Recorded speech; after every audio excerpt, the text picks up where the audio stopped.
How do you forgive yourself for the past? How do you deal with mental health and heartbreak? What do you do if it feels like nothing is ever enough?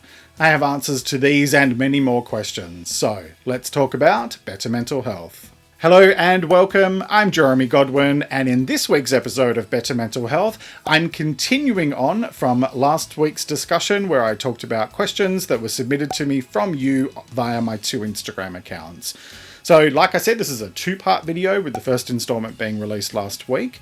If you like simple and practical advice for better mental health, then take a moment to subscribe to my channel and turn on notifications because I release new videos every single week. Like I said last week, this video is an example of what I do for my supporters on Patreon every month. For a small monthly amount, you can become a general supporter where you'll get to help me produce my work and keep it ad-free. And if you spend a little bit more and become an official supporter, you also get an exclusive monthly video where I share what's coming up on the shows, and I also will answer your questions about mental health and well-being. I will answer all questions that are submitted to me each month within reason. So I will not answer anything that is unkind or defamatory, but other than that, I will answer as much as I possibly can. Head over to patreon.com/Jeremy Godwin and become a supporter today. And the link is in the description below. So with that covered, let's dive into the questions for part 2. And the first one is, my friend always asks me for self-forgiveness tips for past missteps and immaturity. Look, there are 3 things that are inevitable in life: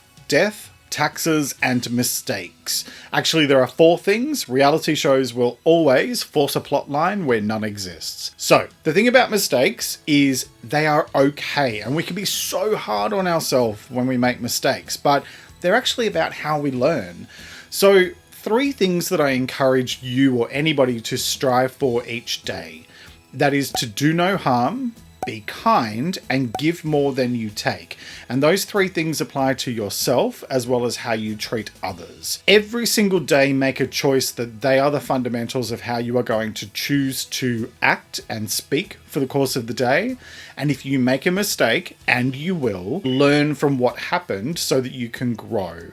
I talked about mistakes in episode 2, and I covered growth in episode 37. Next, how do I have effective communication? This is a great question. And the thing is that communication takes work. It doesn't just happen because you open your mouth. So be really clear on your intention and keep things as simple as possible. Simplicity was covered in episode 63. More importantly, listen. Actually listen. Don't just hear. Because it's really easy to hear what's going on around us, but to truly listen, to process and understand takes time, and it takes work, and it takes genuine care. Okay, next. How do I deal with mental health and heartbreak? There are lots of different types of heartbreak: romantic relationships breaking down, loss of friendship, family issues, losing a job, all of these different things.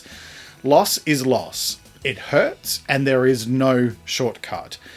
You have to feel what you have to feel, and that takes time, and it's really difficult. So here's my advice. Work through your feelings and take things one day at a time.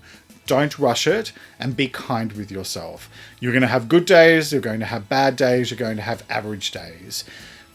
In general, things will get better over time, but you have to have time and patience in order to let that process, that healing process, happen. Okay, next. I never feel enough. It's hard for me to be grateful even though I have all the things I want. Totally understandable, especially in a society where we're conditioned to want more, and where we expect everything to happen immediately, and we're always looking for what is next. I recommend focusing first and foremost on your quality of life and your satisfaction, which I just talked about in episode 110 of the podcast. Also, I really want to encourage you to reframe your perspective on stuff, which was the topic of episode 107, because stuff, our possessions, it's just stuff. You can't take it with you, and it doesn't define who you are as a person. It's something that is it's there, it's tangible, it's probably easier for us to put our finger on it and use it as a means of it becoming part of our identity, but the reality is that it is not. Who you are and what you do and how you move through this world is far more important than what labels you have or what you own or what you don't own. It's the smallest of things that can actually have the biggest impact.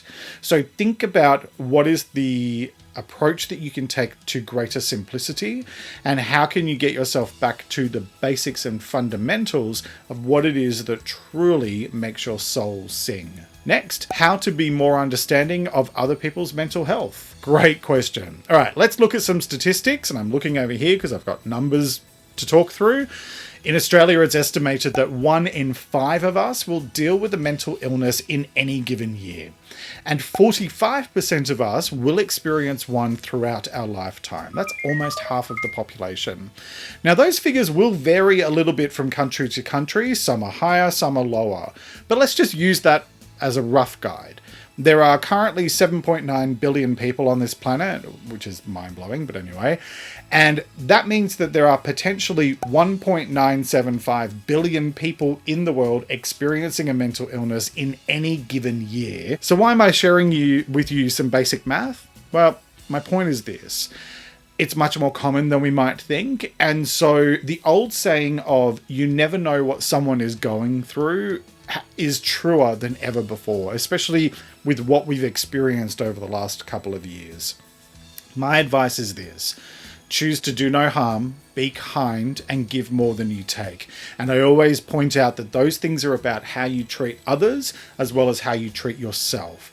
When you make a conscious effort to not do harm, to then also be kind, and then where possible to give rather than prioritizing taking, what that actually does is it creates ripples with the way that you interact with other people. And it helps you to recognize the shared humanity that we have with others. Look, the main thing I want you to bear in mind with this is I don't expect everybody to just be kumbaya and hold hands and love one another. The world is not rainbows and unicorns.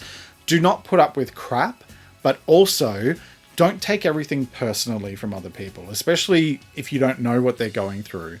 Most things that people do are about themselves, not about you. The main thing to remember here is that if we all showed one another a little bit of kindness, patience, and understanding, this world would be a very, very different place. And you are the one that can choose to show patience, kindness, and understanding to other people every single day. So make that choice. Next, how to stop self-sabotage. Probably the main thing with self-sabotage is to know the signs. Know when you are making decisions that are not healthy, that are not in your best interests, and really stop, think about what is going on, and more importantly, address it early.